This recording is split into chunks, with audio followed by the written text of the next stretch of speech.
ನಮಸ್ಕಾರ ಸ್ನೇಹಿತರೆ, ಬೆಂಕಿ ಬಿರುಗಾಳಿ ಚಾನಲ್ಗೆ ತಮ್ಮೆಲ್ಲರಿಗೂ ಸ್ವಾಗತ.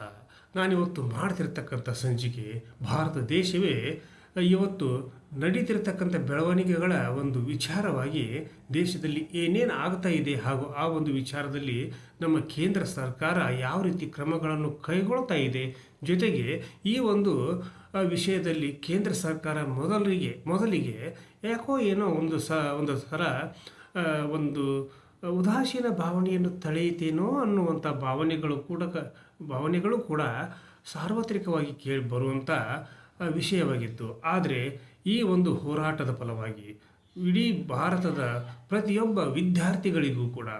ವಿದ್ಯಾರ್ಥಿಗಳು ಕೂಡ ವಿದ್ಯಾವಂತರು ಜೊತೆಗೆ ವಿವಿಧ ಸಂಘಟನೆಗಳ ಸದಸ್ಯರು ಕೂಡ, ನಾಯಕರೆಲ್ಲರೂ ಕೂಡ ಈ ಒಂದು ಲೀಕಾಸುರರ ಒಂದು ಕುಕೃತ್ಯದ ವಿರುದ್ಧವಾಗಿ ಹೋರಾಟ ಮಾಡ್ತಿರ್ತಕ್ಕಂಥ ಈ ಹೋರಾಟ ಅತ್ಯುಗ್ರ ಸ್ವರೂಪವನ್ನು ಪಡೆದು ಅದು ದೇಶದ ಗಮನವನ್ನೇ ಸೆಳೆಯಿತು ಅನ್ನಬಹುದು.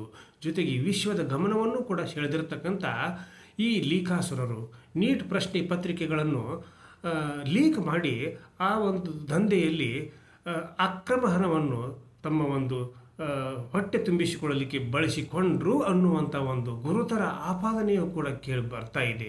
ಹಾಗಿದ್ದಾಗ 25 ಲಕ್ಷ ವಿದ್ಯಾರ್ಥಿಗಳ ಭವಿಷ್ಯದ ಮೇಲೆ ಇವರು ಕಲ್ಲು ಚಪ್ಪಡಿ ಹಾಕಿದರು ಅನ್ನುವಂಥ ಸಂಗತಿಯನ್ನು ಕೂಡ ನಾನು ಈ ಸಂದರ್ಭದಲ್ಲಿ ಹೇಳಲಿಕ್ಕೆ ನನಗೆ ಯಾಕೋ ಏನೋ ಒಂಥರ ಮನಸ್ಸಿಗೆ ಪಿಂಚ್ ಅನಿಸ್ತೈತಿ. ಹಾಗಿರುವಾಗ ವಿದ್ಯಾರ್ಥಿಗಳ ಜೊತೆಗೆ ಪರೀಕ್ಷೆ ಬರೆಯುವಂಥ ವಿದ್ಯಾರ್ಥಿಗಳ ಜೊತೆಗೆ ಯಾರೂ ಕೂಡ ಇಂಥ ಒಂದು ಕುಕೃತ್ಯದಲ್ಲಿ ತೊಡಗಬಾರದು. ಯಾಕಂದರೆ ಅವರ ಮಕ್ಕಳಿಗೆ ಈ ರೀತಿ ಆಗಿದ್ದರೆ ಅವರು ಏನು ಮಾಡ್ತಿದ್ರು ಅನ್ನುವಂಥ ಒಂದು ಪ್ರಶ್ನೆಯನ್ನು ಕೂಡ ಹಾಕಿಕೊಂಡಾಗ ಅವರು ಹೇಳಿ ಕೇಳಿ ಕ್ರಿಮಿನಲ್ಗಳು ಅವರ ಒಂದು ಮನಸ್ಥಿತಿನೇ ಹಾಗಿರ್ತೈತಿ. ಹಾಗಿರುವಾಗ ಅವರಿಗೆ ಕೇಂದ್ರ ಸರ್ಕಾರ ಈ ನಿಟ್ಟಿನಲ್ಲಿ ಅತ್ಯುಗ್ರವಾದಂಥ ಶಿಕ್ಷೆಯನ್ನು ನೀಡಬೇಕು. ಯಾಕಂದ್ರೆ ಅವರಿಗೆ ಈಗಾಗಲೇ ಜೀವಾವಧಿ ಶಿಕ್ಷೆ ಮತ್ತು 1 ಕೋಟಿ ರೂಪಾಯಿ ದಂಡವನ್ನು ಕೂಡ ವಿಧಿಸ್ತೀವಿ ಅನ್ನುವಂಥ ಮಾತುಗಳನ್ನು ಕೇಂದ್ರ ಸರ್ಕಾರ ಹೇಳ್ತಾ ಇದ್ದರೂ ಕೂಡ ಈ ನಿಟ್ಟಿನಲ್ಲಿ ಅದು ಅತ್ಯುಗ್ರ ಶಿಕ್ಷೆಯನ್ನು ಆ ಲೀಕಾಸುರರಿಗೆ ನೀಡಬೇಕು ಅನ್ನುವಂಥ ಕಳಕಳಿಯ ವಿನಂತಿಯನ್ನು ಕೂಡ ನಾನು ಈ ಸಂದರ್ಭದಲ್ಲಿ ಬೆಂಕಿ ಬಿರುಗಾಳಿ ಚಾನಲ್ನ ಮೂಲಕ ಹೇಳಲಿಕ್ಕೆ ಬಯಸಿದ್ದೇನೆ. ಜೊತೆಗೆ ಸೋನಮ್ ವಾಂಗ್ಚುಕ್ ಅವರು ಸುಮಾರು 26 ದಿನಗಳ ಕಾಲ ಉಪವಾಸ ಅನ್ನ ಸತ್ಯಾಗ್ರಹವನ್ನು ಕೂಡ ಕೈಗೊಂಡದ್ದು ಇತಿಹಾಸವಾಗಿರ್ತಕ್ಕಂಥದ್ದು.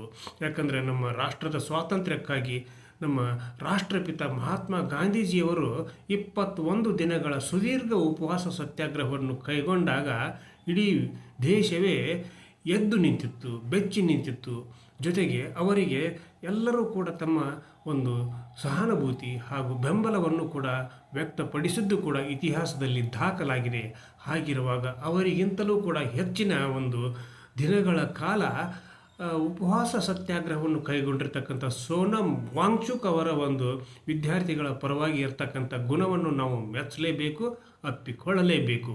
ಹಾಗಿರುವಾಗ ಅವರು ಕೂಡ 2ನೇ ಮಹಾತ್ಮ ಗಾಂಧಿ ಇರಬಹುದೇನೋ ಅನ್ನುವಂಥ ಭಾವನೆಗಳು ಕೂಡ ಭಾರತೀಯರಲ್ಲಿ ಬರ್ತಾ ಇರೋದು ಕೂಡ ಸುಳ್ಳಲ್ಲ. ಹಾಗಿರುವಾಗ ಕೇಂದ್ರ ಮಂತ್ರಿಗಳೇ ಹೋಗಿ ಅವರ ಒಂದು ಬೇಡಿಕೆಗಳನ್ನು ಈಡೇರಿಸುವುದಾಗಿ ಭರವಸೆಯನ್ನು ಕೊಟ್ಟಾಗ ಮಾತ್ರ ಅವರು ಆಸ್ಪತ್ರೆಯಲ್ಲಿಯೇ ಬೆಡ್ಡಿನ ಮೇಲೆ ಒಂದು ಜ್ಯೂಸನ್ನು ಕುಡಿದು ಉಪವಾಸ ಸತ್ಯಾಗ್ರಹವನ್ನು ತೆರವುಗೊಳಿಸಿದರು. ಆ ನಿಟ್ಟಿನಲ್ಲಿ ಕೇಂದ್ರ ಸರ್ಕಾರ ಒಂದು ಥರ ನಿಟ್ಟುಸಿರು ಬಿಟ್ಟಂತೆಯೇ ಭಾಸವಾಯಿತು. ಹಾಗಿರುವಾಗ ಇನ್ನೂ ಹೆಚ್ಚು ಕಡಿಮೆ ಏನಾದರೂ ಆಗಿದ್ದರೆ ಅವರು ಉಪವಾಸವನ್ನು ಕೈಗೊಳ್ಳುವ ನಿಟ್ಟಿನಲ್ಲಿ ಮನಸ್ಸು ಮಾಡಿದರೆ ಇಡೀ ಕೇಂದ್ರ ಸರ್ಕಾರ, ಇಡೀ ನಮ್ಮ ಆಡಳಿತ ವ್ಯವಸ್ಥೆಗೆ ಒಂದು ಕಪ್ಪು ಚುಕ್ಕೆಯಾಗಿ ಪರಿಣಮಿಸ್ತಿತ್ತು ಅನ್ನುವಂಥ ಭಾವನೆಯನ್ನು ಕೂಡ ನಾನು ಈ ಸಂದರ್ಭದಲ್ಲಿ ವ್ಯಕ್ತಪಡಿಸಲಿಕ್ಕೆ ಬಯಸಿದ್ದೇನೆ.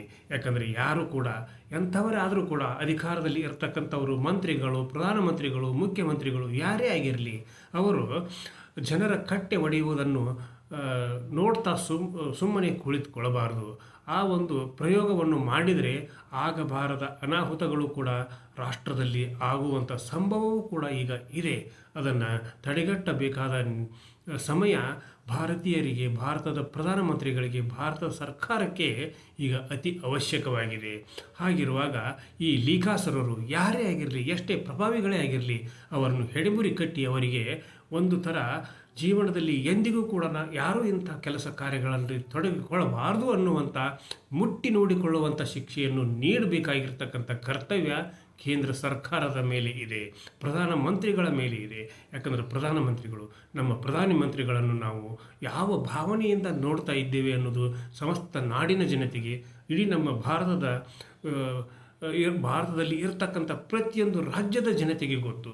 ಅವರನ್ನು ನಾವು ಮತ್ತೊಬ್ಬ ದೇವದೂತನೇ ಇರಬಹುದೇನೋ ಅನ್ನುವಂಥ ಭಾವನೆಯಲ್ಲಿ ಅವರನ್ನು ಪೂಜಿಸ್ತಾ ಇರುವಾಗ ಇಂಥ ಒಂದು ಕರಾಳ ಮುಖಗಳು ಬಂದು ಆ ಒಬ್ಬ ಪುಣ್ಯಾತ್ಮನ ಪ್ರಧಾನಮಂತ್ರಿಯ ಒಂದು ಹೆಸರಿಗೆ ಕಳಂಕವನ್ನು ತರುವಂಥ ಕೆಲಸವನ್ನು ಯಾರೂ ಕೂಡ ಸಹಿಸಿಕೊಳ್ಳಬಾರದು. ಈ ನಿಟ್ಟಿನಲ್ಲಿ ನಮ್ಮ ಪ್ರಧಾನಮಂತ್ರಿಗಳಾಗಿರತಕ್ಕಂಥ ಮಾನ್ಯ ನರೇಂದ್ರ ಮೋದಿಯವರು ಈ ನಿಟ್ಟಿನಲ್ಲಿ ಅತ್ಯುಗ್ರವಾದಂಥ ಕಠಿಣಾತಿ ಕ್ರಮಗಳನ್ನು ಕೈಗೊಳ್ಳಬೇಕು. 25 ಲಕ್ಷ ವಿದ್ಯಾರ್ಥಿಗಳಿಗೆ ನ್ಯಾಯವನ್ನು ದೊರಕಿಸಿಕೊಡಬೇಕು ಅನ್ನುವಂಥ ಒಂದು ಕಳಕಳಿಯ ವಿನಂತಿಯನ್ನು ಕೂಡ ನಾನು ಭಾರತ ಸರ್ಕಾರಕ್ಕೆ ಹಾಗೂ ನಮ್ಮ ಭಾರತದ ಪ್ರಧಾನಮಂತ್ರಿಗಳಿಗೆ ಈ ಸಂದರ್ಭದಲ್ಲಿ ಮನವಿ ಮಾಡಿಕೊಳ್ಳಲಿಕ್ಕೆ ಬಯಸಿದ್ದೇನೆ.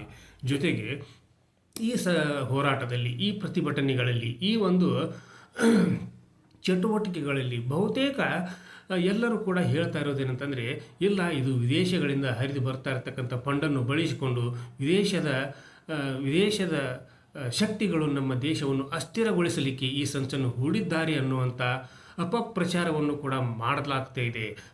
ಅದು ಸಾಧ್ಯವೇ ಇಲ್ಲ. ಯಾಕಂದರೆ ಬೇರೆ ದೇಶದಿಂದ ನಮ್ಮ ದೇಶಕ್ಕೆ ಒಂದೇ ಒಂದು ರೂಪಾಯಿ ಕೂಡ ಕೇಂದ್ರ ಸರ್ಕಾರದ ಕಣ್ಣು ತಪ್ಪಿಸಿ ಬರುವಂಥ ವಿಷಯವೇ ಇಲ್ಲ. ಹಾಗಿರುವಾಗ ಅದನ್ನು ಯಾರೂ ನಂಬಬಾರದು.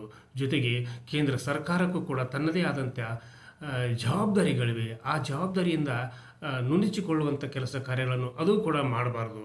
ಯಾಕಂದರೆ ಈ ವಿಷಯವನ್ನು, ಈ ಒಂದು ದೇಶದ್ರೋಹದ ವಿಷಯವನ್ನು ಯಾರೂ ಕೂಡ ತಲೆಯಲ್ಲಿನೇ ಬರಬಾರದು ಈ ವಿಷಯ. ಯಾಕಂದರೆ ಯಾರನ್ನು ತುಳಿಯುವಂಥ ಪರಿಸ್ಥಿತಿಯಲ್ಲಿ ಭಾರತ ಈಗಿಲ್ಲ. ನಮ್ಮ ಭಾರತ ಬಲಿಷ್ಠವಾಗಿದೆ ಹಾಗೂ ಬೇರೆ ದೇಶದವರಿಂದ ಕೇಳಿ ತಿಳಿದುಕೊಳ್ಳುವಂಥ ಮನಸ್ಥಿತಿಯಲ್ಲಿಯೂ ಕೂಡ ನಾವು ಇಲ್ಲ. ಹಾಗಿರುವಾಗ ಬೇರೆ ದೇಶದವರು ನಮ್ಮ ಮೇಲೆ ಯಾಕೆ ಬರ್ತಾರೆ ಅನ್ನುವಂಥ ಪ್ರಶ್ನೆಯನ್ನು ಕೂಡ ನಾನು ಈಗ ಹಾಕಿಕೊಳ್ತಾ ಇದ್ದೇನೆ. ಜೊತೆಗೆ ಭಾರತೀಯರು ಪ್ರಬುದ್ಧರು, ಭಾರತೀಯರು ಸಂಘಟನಾತ್ಮಕವಾಗಿ ಶಕ್ತಿಯುಳ್ಳವರು. ಭಾರತವು ಯಾವತ್ತೂ ಕೂಡ ತನ್ನ ಸಾರ್ವಭೌಮತ್ವದಲ್ಲಿ ಯಾರಿಗೂ ಕೂಡ ಹಸ್ತಕ್ಷೇಪ ಮಾಡಲಿಕ್ಕೆ ಸಾಧ್ಯವೇ ಇಲ್ಲ, ಬಿಡುವುದೂ ಇಲ್ಲ ಅನ್ನುವಂಥ ಪ್ರಬಲವಾದ ನಂಬಿಕೆಯೂ ಕೂಡ ಭಾರತದ್ದಾಗಿದೆ ಅನ್ನುವಂಥದ್ದನ್ನು ಕೂಡ ನಾನು ಈ ಸಂದರ್ಭದಲ್ಲಿ ಉಲ್ಲೇಖ ಮಾಡಿ ಹೇಳಲಿಕ್ಕೆ ಬಯಸಿದ್ದೇನೆ. ಹಾಗಿರುವಾಗ ಈಗ ಕೇಂದ್ರ ಸರ್ಕಾರದ ತಲೆದಂಡ, ಕೇಂದ್ರ ಸರ್ಕಾರದಿಂದ ಒಂದು ತಲೆದಂಡ ಆಗಿದೆ. ಅದೇನಂತಂದರೆ, ಕೇಂದ್ರದ ಶಿಕ್ಷಣ ಒಂದು ಇಲಾಖೆಯ ಪ್ರಧಾನ ಕಾರ್ಯದರ್ಶಿಗಳನ್ನು ವರ್ಗಾವಣೆಯನ್ನು ಮಾಡಲಾಗಿದೆ. ಅವರ ಸ್ಥಾನಕ್ಕೆ ನರೇಶ್ ಅನ್ನುವಂಥವರನ್ನು ಕೂಡ ಈಗ ತಂದು ಕುಳ್ಳಿರಿಸಲಾಗಿದೆ. ಹಾಗಿರುವಾಗ ಈ ಅಧಿಕಾರಿಗಳ ಮಟ್ಟದ ಒಂದು ತಲೆದಂಡ ಆದರೆ ಸಾಲದು. ಈ ನಿಟ್ಟಿನಲ್ಲಿ ಆ ಒಂದು ಪ್ರಕ್ರಿಯೆಯಲ್ಲಿ ವಹಿಸಿರ್ತಕ್ಕಂಥವರನ್ನು ಹಾಗೂ ಆ ಇಲಾಖೆಯನ್ನು ನೋಡ್ಕೊಳ್ತಿರ್ತಕ್ಕಂಥ ಇಲಾಖಾ ಸಚಿವರನ್ನು ಕೂಡ ಈಗ ಪ್ರತಿಭಟನಾಕಾರರು ಅವರು ರಾಜೀನಾಮೆ ನೀಡಬೇಕು, ಅವರಿಗೆ ತಕ್ಕ ಶಿಕ್ಷೆಯಾಗಬೇಕು ಅನ್ನುವಂಥ ಪ್ರಬಲವಾದ ಹೋರಾಟವನ್ನು ಮಾಡ್ತಾ ಇದ್ದಾರೆ, ಪ್ರಸ್ತಾವನೆಯನ್ನು ಮುಂದಿಟ್ಟುಕೊಂಡು. ಆ ನಿಟ್ಟಿನಲ್ಲಿ ಕೂಡ ಕ್ರಮಗಳು ಆಗಬಹುದೇನೋ ಅನ್ನುವಂಥ ಭಾವನೆಗಳು ಕೂಡ ಸಾರ್ವತ್ರಿಕವಾಗಿ ಕೇಳಿ ಬರ್ತಾ ಇವೆ. ಹಾಗಿರುವಾಗ ಕೇಂದ್ರ ಸರ್ಕಾರದ ನಿಲುವೇನು, ಈ ನಿಟ್ಟಿನಲ್ಲಿ ನಮ್ಮ ಪ್ರಧಾನಮಂತ್ರಿಗಳ ನಿಲುವೇನು ಹಾಗೂ ಪ್ರತಿಭಟನಾಕಾರರ ನಿಲುವೇನು ಅನ್ನೋದನ್ನು ಕೂಡ ನಾವು ಎದುರು ನೋಡ್ತಾ ಇದ್ದೇವೆ.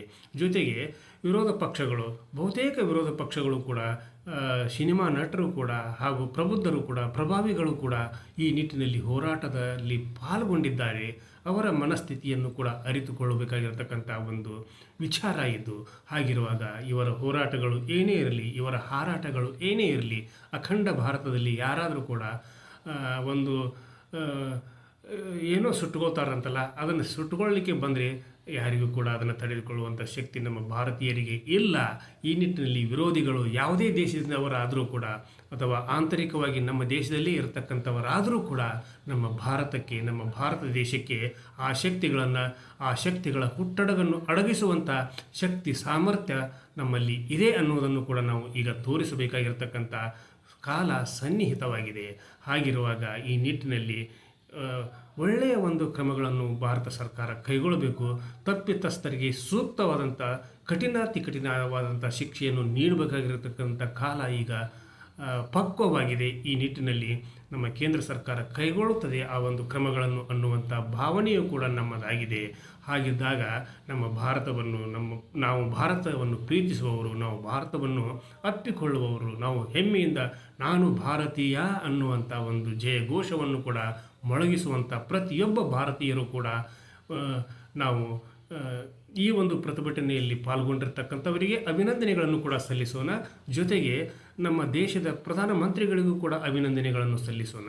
ಯಾಕಂದ್ರೆ ಅಭಿನಂದನೆಗಳನ್ನು ಯಾಕೆ ಸಲ್ಲಿಸಬೇಕಂತಂದರೆ ಕೇಂದ್ರದ ಕಠಿಣಾತಿ ಕಠಿಣ ನಿಲುವುಗಳನ್ನು ಕೈಗೊಳ್ಳುತ್ತದೆ ಅನ್ನುವಂಥ ಒಂದು ನಿಲುವು ಕೂಡ ನಮ್ಮದಾಗಿದೆ.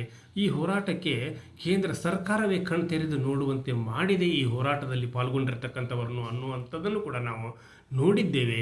ಜೊತೆಗೆ ಎಷ್ಟೋ ಜನ, ಸಾಕಷ್ಟು ಜನ ಪೆಟ್ಟು ತಿಂದು ಆಸ್ಪತ್ರೆಯನ್ನು ಸೇರಿದಂಥ ಹೃದಯಗಳಿಗೂ ಕೂಡ ನಾವು ಈ ಸಂದರ್ಭದಲ್ಲಿ ಸಾಂತ್ವನವನ್ನು ಹೇಳುವಂಥ ಸಮಯ ಇದಾಗಿದೆ.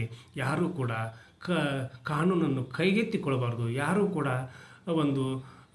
ಯಾವುದೇ ಒಂದು ಮನಸ್ಥಿತಿಯಲ್ಲಿ ಇದ್ದರೂ ಕೂಡ ಭಾರತಕ್ಕೆ ಧಕ್ಕೆ ತರುವಂಥ ಕೆಲಸವನ್ನು ಕೈಗೊಳ್ಳಬಾರ್ದು, ಮಾಡಬಾರ್ದು ಅನ್ನುವಂಥ ಹಾಗೂ ಭಾರತಕ್ಕೆ, ನಮ್ಮ ಅಖಂಡ ಭಾರತಕ್ಕೆ ಎಲ್ಲರೂ ಕೈ ಜೋಡಿಸಿ ಆ ಅಖಂಡ ಭಾರತವನ್ನು ನಿರ್ಮಾಣ ಮಾಡುವತ್ತ ಮತ್ತೆ ನಾವು ನಮ್ಮನ್ನು ತೊಡಗಿಸಿಕೊಳ್ಳೋಣ ಅನ್ನುವಂಥ ವಿಶಾಲವಾದ ಮನೋಭಾವನೆಯನ್ನು ಪ್ರದರ್ಶನ ಮಾಡಬೇಕಾದಂಥ ಕೆಲಸ ಕಾರ್ಯ ನಮಗೆ ಈಗ ಜರೂರತ್ತಾಗಿದೆ. ಹಾಗಿದ್ದಾಗ ಮಾತ್ರ ನಾವೆಲ್ಲರೂ ಕೂಡ ಹೆಮ್ಮೆಯಿಂದ ಹೇಳಲಿಕ್ಕೆ ಸಾಧ್ಯ, ನಾವೆಲ್ಲರೂ ಭಾರತೀಯರು ಅನ್ನುವಂಥ ಒಂದು ಸಂದೇಶದೊಂದಿಗೆ ಇವತ್ತಿನ ಸಂಚಿಕೆಯನ್ನು ಇಲ್ಲಿಗೆ ಮುಗಿಸುವುದಕ್ಕಿಂತ ಪೂರ್ವದಲ್ಲಿ ಬೆಂಕಿ ಬಿರುಗಾಳಿ ಇದು ನಿಮ್ಮೆಲ್ಲರ ಚಾನಲ್ಲು, ಸಮಸ್ತ ನಾಡಿನ ಚಾನಲ್ಲು. ಈ ಚಾನಲ್ನಲ್ಲಿ ಬರ್ತಿರ್ತಕ್ಕಂಥ ಪ್ರತಿಯೊಂದು ಸಂಚಿಕೆಗಳು ಸತ್ಯವಾಗಿರ್ತವೆ ಅನ್ನೋದಕ್ಕೆ ಇದು ಕೂಡ ಸಾಕ್ಷಿ.